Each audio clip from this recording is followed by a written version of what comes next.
Member of Parliament and the leader of ATM. Thank you, Sir Butwami Ngosi. We appreciate your time for joining us. Please, the Minister of Finance presented and tabled Budget 3.0. It's been a journey. Yeah. How are you feeling? We are not at all satisfied as the ATM. There's different aspects. Let me start with the aspect of revenue generation. The fact that they even wanted to increase VAT, it was because there's not enough revenue that has been generated by the state. And that speaks to lack of political will on a number of issues. The first issue, there's a problem of illicit financial flows in our country, especially in the mining sector, whereby multinational companies, they shift the profits they make in South Africa to tax havens so that they don't pay taxes here in South Africa. Instead of the minister actually dealing with those culprits, those multinational companies, he keeps quiet. The second issue is that there is the sector which is the informal economy that is worth over 600 billion rands. It is the township economy whereby there's hardware, there's houses, there's China malls. It is a cash economy. It is largely dominated by foreigners who are coming from Pakistan, from Bangladesh, from China.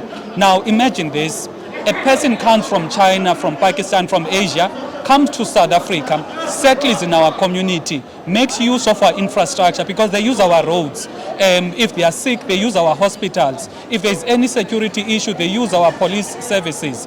And they make so much money, which they send back home to their respective countries, which eventually drains our GDP. But they contribute nothing to the taxes because they're not taxed. And the legislation empowers the government to actually go after those individuals and generate revenue. You can imagine if 600 billion, that sector is worth 600 billion, how much is the potential in terms of raising taxes? That is the first issue, which is the revenue generation.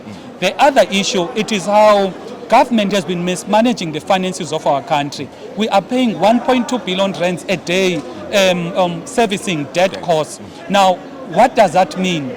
It means we as South Africans are poorer because the money that we collect as a country, instead of building roads, building other services or infrastructure, we are paying debt. Now the question would be, the loans that have been taken by the government over the past couple of years, what are the tangible results that we've seen based on the loans they took? We do not see new roads being built. Instead, we see potholes. We don't see new hospitals being built. Instead, we see hospitals without doctors, without medicine.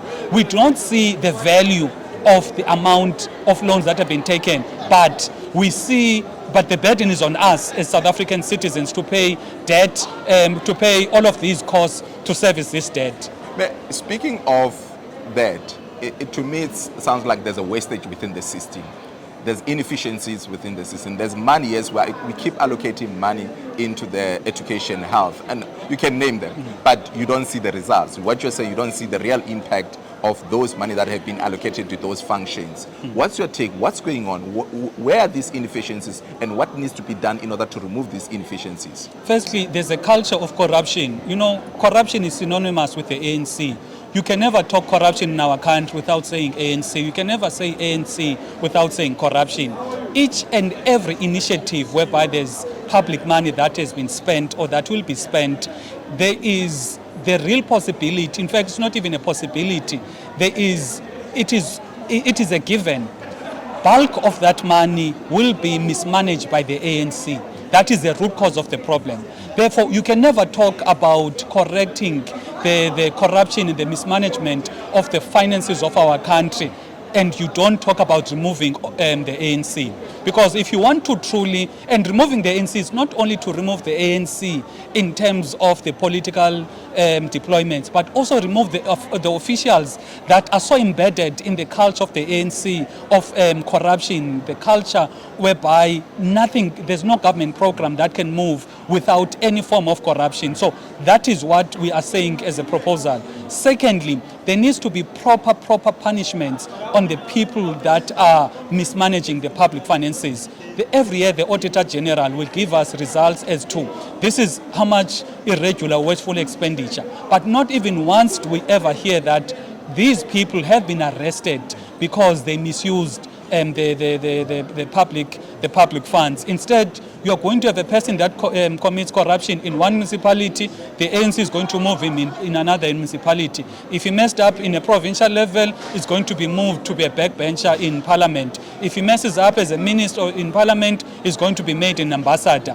The entire political system of the ANC is there to reward the people that are mismanaging the finances of our country. You earlier on you spoke of illicit flows, and that is the function, that is the tax administration, that is the function of SARS.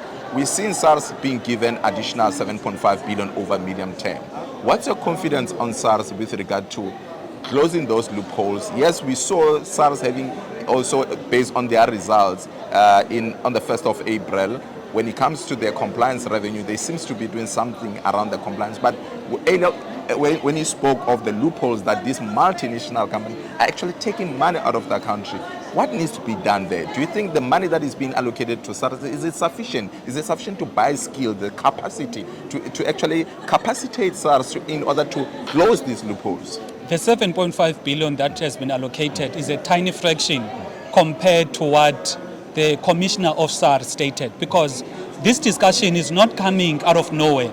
The commissioner of SARS, when they wanted to increase VAT and he was against that proposal, he said, if you give us X amount, we'll be able to collect more revenue and ensure that there is no illicit financial flows. But there is no appetite from the government politically now to do this, because majority of these ministers, they are beneficiaries, they are shareholders in some of these mining companies. The president and his siblings or his family are beneficiaries of the mining industry. So there is no way in which they can actually fund any program that will reduce their bottom line, because if they properly equip the state, SARS in this context, to go after illicit financial flows, it is their pockets, their own pockets, that will be hurt. So as long as the ANC is in power, we can forget about correcting some of the problem, because the ANC and their corruption and whatever wrongdoings that happen in society,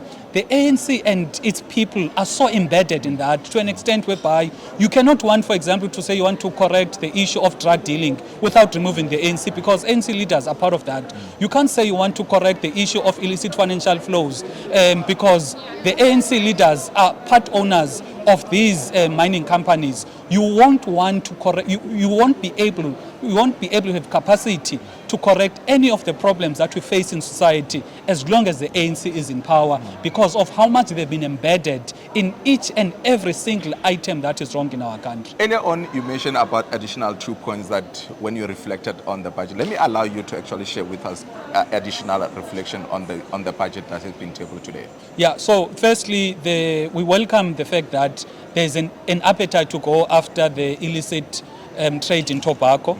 It is something that, if the SARS does effectively go after those companies, because each and every day or week we hear about people that are entering the country, especially from Zimbabwe, with cartons of tobacco that are going to be sold in the black market. We don't know the health implications of these products. And at the same time, should any person get sick from utilizing those tobacco products, they will go to any public hospital to the and use our resources, but there's no real value. So in a nutshell, we view this budget as a compromise budget, because the minister desperately wanted a budget that will be accepted by parties on the left and parties on the right and parties at the center.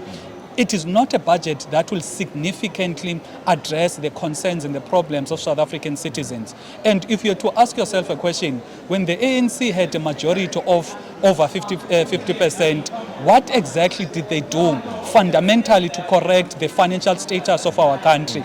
They failed, because if they did not fail, would not see an increase in debt to GDP ratio, would not see an economy that is struggling to grow, would not see an economy that is not creating jobs. Now, in a context of an ANC working in a GNU that is premised on compromise, that is anchored on rent-seeking, whereby there's going to be the allocation of ministerial positions to make them happy, and none of those parties in the GNU actually have the appetite to say this is not going to be this is not going to benefit South African citizens. You saw how they handled the VAT issue. Majority of the parties When they speak in rallies, they say they are pro-South African citizens, they are pro-poor, but in practice, they vote for a VAT increase that will make South Africans more poorer. The reason why, it is because when they are in government, their only concern is them and the benefits they get as the ministers. They've got nothing, to offer majority of South African Maybe citizens. in closing, Mr. Zungula, we are at budget 3.0, and there have been views that there was never enough consultative process towards budget 1.0. What's your take on this thing? Do you think National Treasury needs to start looking into more broader consultative processes? Because there's also views from civil society. There's other different stakeholders that feel that they were actually overlooked when it comes to these budgeting processes. The budgeting process starts as early as August, September, before a budget is eventually tabled in July. The issue is not the issue of consultation. It is the structure of National Treasury, which is the key vehicle that does the budgeting process. The structure of National Treasury is not centered around getting views from ordinary citizens, from civil society organizations. It is there to continue an economic policy and ensure that the manner in which the economy is structured and the economic policy remains. It is not going to listen to views that will seek to fundamentally transform the economy, because it is not in their interest. So it can consult as widely as possible, but it will be just an exercise of ticking the box. It will not be an exercise that will go towards an extent whereby real changes are made in the structure and the components of National Treasury for the benefit of ordinary citizens. So that is what is the root cause. It is the manner in which National Treasury it is configured, their economic outlook, and how their mandate. It is only to ensure that the economic policies that have not worked ever since we've had this democracy that have not worked. Theirs too is to make sure that those economic policies remain. Thank you so much, Mr. Zungula.